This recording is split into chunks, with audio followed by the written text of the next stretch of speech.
Hello everyone, so my name is Lily and I'm the book blogger behind Utopia State of Mind, and this brings me to the YA series starters science fiction.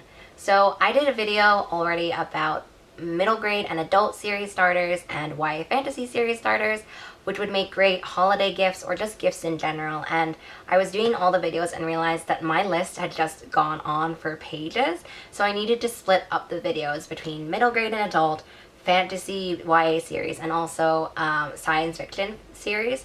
So this is slightly less titles than the YA fantasy ones, but it is still fabulous because I am here for YA science fiction. I know people say that YA science fiction is maybe not doing well as a genre or like not selling well. It is selling to me personally, and I'm a huge fan of YA science fiction. So let's get into my favorites. I'm going to start off with trilogies first, and the first one I'm going to talk about is the Stolen Time. I don't know the name of the actual. I know that a lot of trilogies have different like trilogy names. I don't know it. All I know is the one that it starts off with, which is Stolen Time, and the sequel to that is Twisted Fates. I haven't read the sequel, so don't tell me what happens. Stolen Time was one of those books where I gasped aloud. Like, the twists in this book are fabulous. Stolen Time is about time travel, and it is amazing. I need all the time travel books like possible, essentially, and it has such great action. I remember reading it almost obsessively for like a day and then being so captured by the book and by the events that I knew I immediately had to order Twisted Fates, but then I forgot to read Twisted Fates, but I'm going to read it in 2021, so you heard me promise to you that I'm going to read it in 2021, and I will. It is such an action-packed series, and definitely make sure that you can catch up on 1 and 2 before the third one comes out. The next trilogy I want to talk about starts with Girls with Sharp Sticks. It's kind of difficult to talk about because if you've read Girls with Sharp Sticks, you'll know that there's a huge plot twist, which you find out about, and then it's continued on in the rest of the books, but it makes it really hard to talk about why I love this trilogy so much. What I will say, it is definitely science fiction, and I will say also that a lot of it is kind of like, how do we figure out how to rebel when we don't really know either what we're rebelling against or who our allies are? So there's a lot of plot twists in the first book and the second book, and based on that ending, I was like, there has to be a third book, and it's confirmed. There is a third book on Goodreads. But yeah, it's kind of hard to talk about this series because I can't really spoil what happens in the first book, but all you need to know is that it talks a lot about rebellious girls and girls being allies with each other, and that is so affirming to see in any series, but also in a science fiction series. And so that's also one of the reasons why I love this trilogy.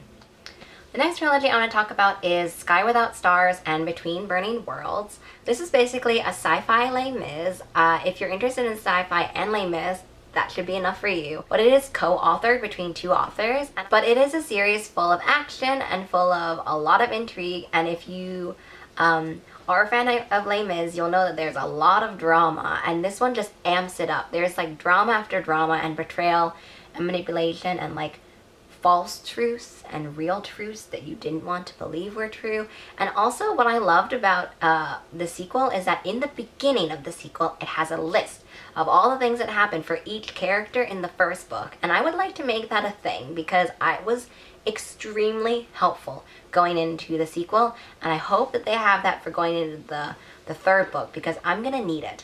And now that brings me to the duology section. The first one I want to talk about is Crownchasers. I adore Crownchasers. I read an arc of it. I immediately wrote Rebecca and I was like, I need to interview you. Crownchasers was amazing. I shed a little tear in Crownchasers, which is really rare for me because I don't cry that much while reading books, but also normally I cry on series enders or sequels. So shedding a little bit of a tear for the first in the series was like, wow, you got me good, and now I'm there for life. So that's how I felt, and it is such a fantastic kind of space chase. It is such a great book full of action and space racing and old allies, old friends, old enemies. And Alyssa is such a fantastic character because she manages to be kind of arrogant, but also with this current of vulnerability and insecurity and like as a coping mechanism. And because of that, you can see all of her interactions with this different light that never comes off as some of the characters that I've read where it's like arrogant all the time and you barely see the vulnerability, but you're supposed to know it's there. You're supposed to be like, oh, this guy's a jerk, but actually he's super soft inside and he's hiding his super soft bits like a turtle from everybody else. So even though you can't see it, you're supposed to know. But actually, Alyssa shows that vulnerability, especially to us. And so we're able to see that more plainly on the page. And so she makes a better character than the Turtle Man, is all I'm saying. The next duology I want to talk about is Goddess and the Machine. Goddess and the Machine has also one of those intriguing worlds where the concept just got me, right? Imagine waking up from like a cryogenic kind of sleep thing and realizing that the world you've woken up to is like so far from the world you went to sleep in, and also that everything is different and like what is different. And it is such a reality shock that within the first 50 pages I was hooked. And so I cannot wait for the sequel to that book, because while I knew that I would love the main character who wakes up from cryogenic, what I didn't realize is how much I would love the other characters in the book and how much I would appreciate their character growth and their character evolution. So it like hooked me and then got me. But you know, it was one of those things where you think you're gonna love a character and then you do, but then you end up loving another character a lot as well, which is a completely unexpected happy surprise. Another duology I want to talk about is the Rebelwing duology. That is it's kind of like these giant mechanical cyborgy dragon things where you are paired with the dragon. So it's not a cyborg in the sense that like you have a dragon and it is cyborg-esque, right? So it has its own stuff. I mean, okay, there's a lot of complex world building going on in Rebelwing, but it's more of like a pair kind of relationship than anything really. It's how I would describe it, although it like delves into a bunch of different things throughout the course of the book.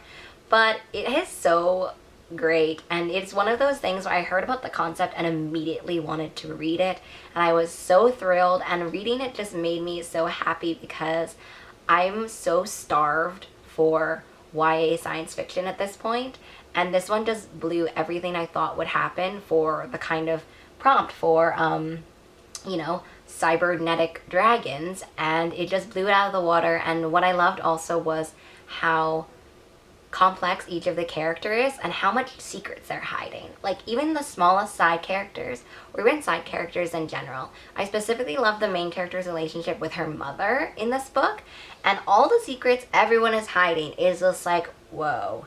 I cannot wait to see what happens next. The next duology I want to talk about is War Girls, and it is one of those duologies where another one where the science fiction intrigue just hooks you because it talks so much about war, obviously, but really talking about war on an individual level.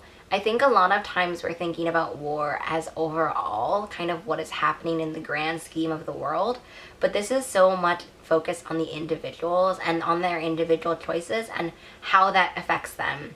So I really loved Rebel Sisters, which is the sequel to War Girls, and it just completely blew my expectations out of the water. Like if I thought that I loved War Girls and how unique and how clever it was, then I don't know a word better for love, I guess, for how I felt about Rebel Sisters. I've continuously loved how clever the world is, and also there is a lot about sisters, which if you've heard the title Rebel Sisters for the sequel, then maybe you will guess that there's sisters, but there is very much that relationship in War Girls about sisters and about like the lies we tell sisters and the promises we make and the promises we don't keep to our sisters. And then in Rebel Sisters, a lot of it is about information and erasure of history and how we move on from war and also move on from trauma in general. The next duology I want to talk about is Rebel Soul and its companion, which is Rogue Heart. I'm not sure if it's like technically a companion or a sequel novel, but it talks, I remember it being comped to Pacific Rim, and I think that is a great comp. Also though, I've never seen Pacific Rim. I can only judge it based on what I know about Pacific Rim, but it's basically about these giant fighting robot things that you have control over. Okay, maybe I should watch Pacific Rim. All I can say is that it has these giant like robots, but what I loved about Rebel Soul is it talks about people becoming weapons. And it talks about how that affects you as a person, how that affects your values, your sense of future, your morality. Like all of that is wrapped up into this book in such a beautiful way, and it is a fantastic debut that is sorely underrated. The next series I want to talk about is Ignite the Stars and Eclipse the Skies. So I only have an arc of this one. I haven't managed to pick up a finished copy yet. But Ignite the Stars, as you can tell by the fabulous main character on the front, is, for me, what I loved about it, it is so character driven while also maintaining action and maintaining a plot of like rebellion and second chances and intrigue all at once. Like, it just works on one of those series that balances character and action so well. I think that it is so well done, and I think that the characters in it grow so much over the course of just 2 books that I can't even believe some of the things that have happened and have felt whole and comprehensive all at once. So it is really, really great, and I love this duology so much, and I can't wait to eventually have a finished copy of Eclipse the Skies as well. Ignite the Stars also has one of these heroines that is one where you want to root for so much, and it's one of those things where sometimes you don't know if you should root for her, sometimes you don't know how you feel about her, but at the end she always manages to make sense to you and always manages to be empathetic and like get you in a way. So the next duology I want to talk about is The Fever King and The Electric Heir. This is one of those ones where the definition of science fiction or fantasy is kind of played around with, because there's like magic, but it's more of like a science-y magic than it is kind of like, you know, I fell from an alien planet magic. And where The Fever King really shines for me are the characters. The characters for this series are just so emotionally endearing, and of course they're angsty, and of course they're going through all sorts of struggles and changes, but it's also so deeply a story about survival and trauma and not really knowing if you're being manipulated, and how you tell people and how you survive that, and who it makes you become, and what those experiences change in you and what you allow them to do to your future. So it is one of those series where the characters just build on all of those really intense themes in a way that makes the ending and the way that makes this entire series so satisfying and so emotionally moving. The next series I want to talk about is Heart of Iron and Soul of Stars. So Heart of Iron is like Anastasia in space. I'm a huge Anastasia fan. So as someone growing up thinking that they probably were a lost princess, Anastasia kind of character, reading Heart of Iron, which is Anastasia in space, was just so amazing. And I have not read Soul of Stars. I feel very ashamed to say that, but it is on my TBR for 2021 for sure, because I remember reading Heart of Iron and just being so moved by that ending. I remember going to a signing for this. I remember going to Ashley and being like, excuse me, but what? It is such a fabulous book about having to figure out who you are and having to figure out what that means to you as a person. There's lots of spaceship and lots of intrigue and betrayal, and also like not knowing really where people stand. So it's a fantastic action-packed series as well, but it also for me is just so nostalgic and so meaningful because of how I just mentioned. The next series I want to talk about, you might have realized I was going to talk about it, but it is Criers War and Iron Heart. I shed many tears while reading Iron Heart, but also I shed tears in a way I was not expecting. Like, I feel like sometimes you shed tears when it's so heartbreakingly sad, but for me, Ironheart, I shed tears in thinking about how just right some things were, and the decisions and what was happening, and like some of the moments of the characters, their growth and evolution. So Criers War is definitely another one where it's kind of like enemies to lovers, but it's also about really questioning what you've been told. On every aspect, these characters have to question where their allegiances are and what they will make a stand for at the end of the day, and who they will decide to become and to be with in general. So it's really a great story about agency and rebellion, and about hope and love and change all at once, essentially. And the last series I want to talk about is the Want duology, Want and Ruse. This is another one where the environmental destruction / environmental climate change is so apt. I think that that's kind of where I'm finding a lot of my science fiction joy, is reading about these visions of the future, which are more like visions that I could see happening theoretically. And that's definitely what I found with Want. I remember reading Want, and there are also little markers from when I read Want and enjoyed it so much.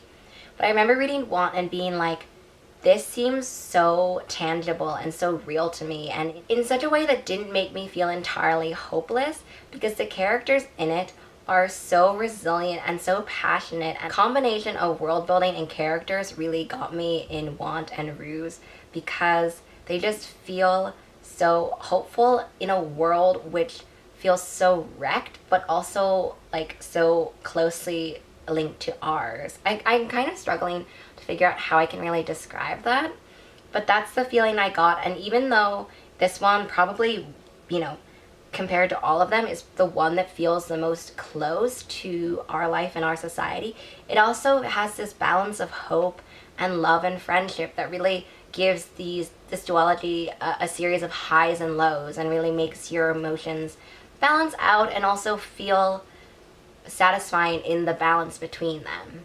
So that brings us to the end of the YA science fiction series starters that would make great gifts for any occasion. I will put all the links to the books down below, and all of my social media links, where you can find full-length book reviews of all of these books, in case my 30-second middle mini reviews weren't enough and you wanted to know more about the themes and my thoughts on both the first book, the second book, and also maybe the third book, depending on what book you're looking up. And I hope you have a great day, and I will see you later. Bye!